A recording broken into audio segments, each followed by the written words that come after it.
Good morning दोस्तों। इस YouTube channel में आप लोग का बहुत बहुत स्वागत है। मैं आप लोग को इस वीडियो में छत्तीसगढ़ के एक ज़िला जो सूरजपुर ज़िला में एक नोटिस आया है जो कि एक मेडिकल से रिलेटेड है नहीं, मेडिकल से जो संविदा भर्ती है। चलिए हम क्रोम में जाते हैं। डायरेक्ट ही खुला था मैं, इसलिए डायरेक्ट खुल गया। ठीक है, उसमें बताऊँगा मैं। देखिए, कार्यालय मुख्य चिकित्सा एवं स्वास्थ्य अधिकारी जिला सूरजपुर छत्तीसगढ़, राष्ट्रीय स्वास्थ्य मिशन जो ये संविदा भर्ती है। मैं डायरेक्टली बताता हूँ आगे। जो पद का नाम है नर्सिंग ऑफिसर, कार्यक्रम NHM, जो एक मुक्त संविदा मानदेय है, मतलब जो वेतन मिलेगा आप लोग को 16,500। जो अनारक्षित का जो मुक्त पद है 12 है, और जो अनुसूचित पिछड़ा वर्ग का जो है 5 सीट है, और फिर अनुसूचित जाति का 1 सीट है, और अनुसूचित जनजाति का जो 11 सीट है। टोटल कुल पद हैं 29 पद हैं। एक नर्सिंग ऑफिसर जो कार्यक्रम है ICU, जो वेतन मान 16,500, और अनारक्षित में जो मुक्त है वो 1 सीट है, और अनुसूचित जनजाति में 1 सीट है। टोटल कुल पद 2 सीट है पद। और सेकंड ANM जो कार्यक्रम है NHM, जो 12,000 वेतनमान होगा, जो अनारक्षित में 5 सीट है, और अनुसूचित पिछड़ा वर्ग में जो है 1 सीट है, और आपका अनुसूचित जनजाति में 5 सीट है। टोटल कुल पद है 11 सीट। ANM जो RBS के है, जो वेतनमान होगा 12,000 होगा, और ये जो अनुसूचित जनजाति में 2 सीट है। टोटल पद है 2 सीट ही है। और AMO आयुष RBS के 25,000 वेतनमान है। इसका अनारक्षित में इसका है जो 1 सीट है, और अनुसूचित जनजाति में 2 सीट को टोटल पद है 3 सीट। और लाइब्रेटरी टेक्नीशियन NHM जो 14,000 है वेतनमान, जो अनुसूचित पिछड़ा वर्ग में 1 सीट मुक्त में है, और टोटल कुल पद 1 ही सीट है। ठीक है। जो सेक्रेटरी असिस्टेंट NHM 12,000 है इसका वेतनमान, और टोटल पद जो है 5 सीट है। और काउंसलर का जो वेतनमान है 12,000 है, उसी प्रकार इसका जो कुल पद है 3 सीट है ना, 3 पद है। और सपोर्ट स्टाफ हाउस कीपिंग का जो 10,000 है वेतनमान, इसका जो 8 सीट है कुल पद। सिक्योरिटी गार्ड जो 10,000 है, इसका कुल जो पद है वो 10 पद है। और फिर आया बाई जो है, इसका जो 8,800 है, जो कुल पद है 6। और आएगा क्लीनर जो साफ करने वाले 8,800, इसका कुल पद भी 3 है। ठीक है। उसी प्रकार डेंटल असिस्टेंट जो 12,000 है, कुल पद 1 पद, मतलब 12,000 वेतनमान है। सॉरी, मैं पद बोल दिया। ठीक है, 12,000 वेतनमान है, जो कुल पद 1 है। तो टोटल बात करें तो 78 पद पर यहाँ पर भर्तियाँ होने वाली हैं। ठीक है, टोटल पद पर मैं आगे और बता रहा हूँ। पदों की संख्या में आवश्यक परिवर्तन किया जाए, मतलब जो पद है ना उसमें परिवर्तन किया जा सकता है। जिले के राष्ट्रीय स्वास्थ्य मिशन प्रबंधन के अनुमोदित ROP अनुसार होगा। ठीक है। पदों की न्यूनतम शैक्षणिक योग्यता, मतलब जो पद है उसका शैक्षणिक योग्यता क्या होनी चाहिए। देखिए, नर्सिंग ऑफिसर NHM जो न्यूनतम शैक्षणिक योग्यता BSc नर्सिंग और JNM course past and live registration in CG nursing registration counselling होना चाहिए। और नर्सिंग ऑफिसर ICU के लिए BSc nursing and JNM course past and live registration in CG nursing registration council. Second NHM ANM course past in Indian nursing board and live registration in CG nursing registration council होना चाहिए। ANM RBS के जो ANM course past in Indian nursing board and live registration in CG nursing registration council. AMO AYUSH जो BHMS BUMS degree with registration from CG AYUSH council होना चाहिए। और जो library technician के लिए BMLT and DMLT course with live registration CG paramedical council और paramedical course first and pathology with live registration in CG paramedical council होना चाहिए। ये जो न्यूनतम शैक्षणिक योग्यता होनी चाहिए इतना, ठीक है।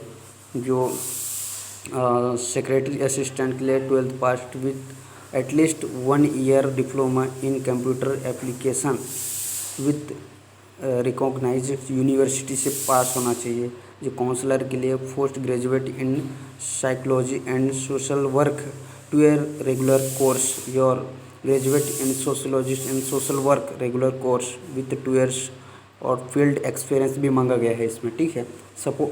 Support staff and house keeping की 8th pass from recognised board होना चाहिए, ठीक है। सिक्योरिटी गार्ड की 10th pass from recognised board होना चाहिए। आया बाई का 8th pass from recognised board होना चाहिए। क्लीनर का होना चाहिए 8th pass from recognised board होना चाहिए, ठीक है। डेंटल असिस्टेंट की बात करें तो यहाँ पर मैट्रिकुलेशन फ्रॉम रिकॉग्नाइज्ड बोर्ड होना चाहिए और अथवा मतलब उससे अलावा और क्या होना चाहिए 2 years course in dental college clinic only government health facility experience should be considered.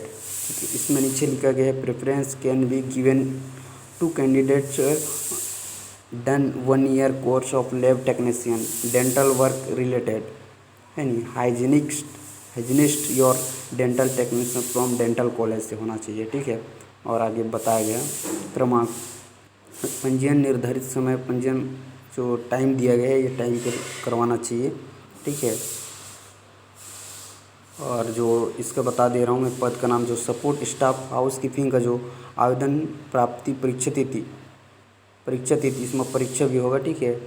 जो 20/10/2021 से 21/10/2021 तक। जो क्लीनर का जो 22/10/2021 और सिक्योरिटी गार्ड का 23 है और आया बाई का 25 से 26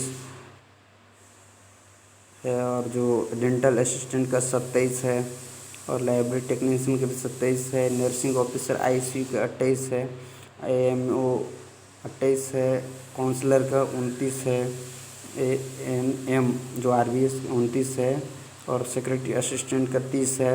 नर्सिंग ऑफिसर NHM 1/11/2021 से 6/11/2021 है और सेकंड NHM जो 8/11/2021 से 9/11/2021 है, ये जो है, ठीक है।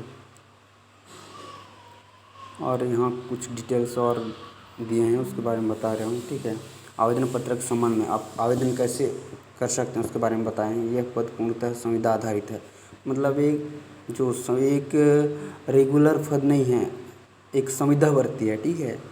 संविदा भर्ती के संबंध में आरक्षण व अन्य शर्तें राष्ट्रीय स्वास्थ्य मिशन छत्तीसगढ़ द्वारा जारी मान्य संसाधन नीति 2018 संशोधित के नियम एवं शर्तों के अनुसार लागू होंगे। देखिए 16,500 से अधिक आय के पदों हेतु छत्तीसगढ़ का मूल निवासी होना चाहिए। 16,500 व 16,500 से कम आय के पदों हेतु आवेदक को जिले का मूल निवासी होना अनिवार्य है, ठीक है। जिले का मूल निवासी होना अनिवार्य है, उससे जो कम वाले हैं, ठीक है। मूल निवासी नहीं होने पर आवेदक अमान्य अपात्र होगा। आवेदन शुल्क की बात करें तो जो होता है ना विकलांग अनुसूचित जाति अनुसूचित जनजाति के लिए 100 रुपया और अन्य पिछड़ा वर्ग महिला के लिए 200 रुपया, अनारक्षित वर्ग के लिए 300 रुपये यहाँ पर जो है शुल्क रखा गया है। चयनित सूची के अभ्यर्थी का मूल दस्तावेज प्रमाण पत्र जांच किया जाएगा। जांच में किसी प्रकार की त्रुटि पाए जाने पर तत्काल सूची में नाम हटा दिया जाएगा जिसका अधिकार चयन समिति को है, ठीक है। चयन प्रक्रिया में किसी भी प्रकार के विवाद उत्पन्न होने की स्थिति में भर्ती प्रक्रिया निरस्त करने का अधिकार चयन समिति का होगा। कुछ नियम जो है ना इसको ध्यान में रखकर अप्लाई करना चाहिए। एक से अधिक पदों में भर्ती हेतु इच्छुक अभ्यर्थी को प्रत्येक पद के पृथक आवेदन पत्र प्रस्तुत करना अनिवार्य होगा। उक्त विज्ञप्ति पदों हेतु अनुभव प्रमाण पत्र आवेदित पद से संबंधित हो शासकीय संस्थान एवं राज्य स्वास्थ्य मिशन के केंद्र से प्राप्त संस्थान का ही मान्य होगा, जिस पर कार्यालय प्रमुख का स्पष्ट हस्ताक्षर के साथ कार्यालय का आवक जावक क्रमांक व दिनांक होना अनिवार्य होगा। साथ ही संबंधित पद से संबंधित अनुभव होने पर ही अनुभव मान्य होगा। शासकीय अर्धशासकीय निजी संस्थान में कार्यरत कर्मचारियों को अपना आवेदन पत्र संबंधित संस्थानों के नियोक्ता के अनापत्ति प्रमाण पत्र सहित प्रस्तुत करना अनिवार्य होगा, अन्यथा आवेदन पत्र बिना किसी सूचना के निरस्त किया जाएगा। आवेदन पत्र में निर्धारित स्थान पर आवेदक को अपना स्वयं का रंगीन पासपोर्ट साइज फोटो वर्तमान समय का छपा कर उसे स्वहस्ताक्षरित सत्यापित करना अनिवार्य होगा। साथ ही साथ आवेदक को अपना आवेदक पत्र निर्दिष्ट स्थानों पर अपना हस्ताक्षर अंकित करना अनिवार्य होगा। आवेदक के द्वारा आवेदक पत्र के ऊपर आवेदित पद का नाम एवं वर्ग जो श्रेणी स्पष्ट एवं पठनीय अक्षरों में लिखना अनिवार्य होगा। आवेदक पद का नाम उल्लेखनीय नहीं होने की स्थिति में आवेदक पत्र निरस्त किया जाएगा। इन बातों का विशेष ध्यान दीजिए, ठीक है। इसमें और नीचे दिया गया है जो पदों की संख्या 1 से 10 होने पर लिखित कौशल परीक्षा के लिए जाने के अभ्यर्थी की संख्या कुल विज्ञापित परीक्षा मतलब विज्ञापित रिक्त पदों का 10 गुना, 11 से 50 होने पर कुल विज्ञापित रिक्त पदों की 5 गुना, 50 से अधिक होने पर कुल विज्ञापित रिक्त पदों की 3 गुना। जो नोटिस है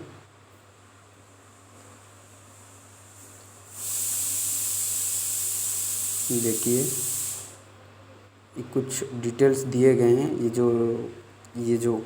इसको आप प्रिंट आउट निकाल के इस फॉर्म को आप भर के आप वहाँ पर अप्लाई कर सकते हैं, ठीक है।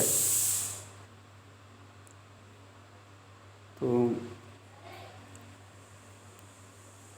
थैंक यू दोस्तों, आज के लिए इतना ही।